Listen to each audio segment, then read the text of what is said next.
ఏ sensible leader అయినా కానీ చూడండి, ఎమోషన్స్ ఖచ్చితంగా ఉండాలి, కానీ ఎమోషన్స్ మీద మనం వెళ్ళిపోయి నెక్స్ట్ ఉన్న వాళ్ళని కూడా మనం చంపుకోకూడదు. కాబట్టి ముందు మొత్తం ఓవరాల్గా ఇప్పుడు మన క్యాబినెట్ సెక్యూరిటీ మీటింగ్ జరిగింది, ఆ తర్వాత మనకి chief of army, navy, air force ఉన్నారు, ఎన్ఎస్ఏ అజిత్ డోవల్ గారు ఉన్నారు, వీళ్ళందరూ కూర్చుంటారు. They bring out solutions. ఆ సొల్యూషన్స్లో అన్నిటికన్నా బెస్ట్ సొల్యూషన్ ఏంటి అన్నది చూసి వాళ్ళు డిసైడ్ చేస్తారు. కానీ యాజ్ పబ్లిక్ మనం ఏం చేయాలంటే ఏ డెసిషన్ తీసుకున్నా కానీ వాళ్ళ వెనకాల వాళ్ళని ఉంచోవడం మనం ఖచ్చితంగా చేయాల్సిన పని.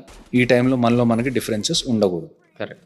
అంటే ఇప్పుడు ఆపరేషన్ ఏదైనా ఇప్పుడు వెరీ సూన్ ఏదైనా చేయబోతున్నారని అనుకుందాం. వాట్ ఎవర్ ఆపరేషన్ అంటే it's nothing but attack, particular టెర్రరిస్టుల పైన అటాక్ చేస్తాం. అప్పుడు పాకిస్తాన్ అనేది రియాక్ట్ అవుతుందా, లేకపోతే ఇప్పుడు అటాక్ చేశారు కాబట్టి వాళ్ళు సైలెంట్ అవుతారు? ఎందుకంటే రియాక్ట్ అయితే మళ్ళీ పరిస్థితులు ఇంకా ఉంటాయి.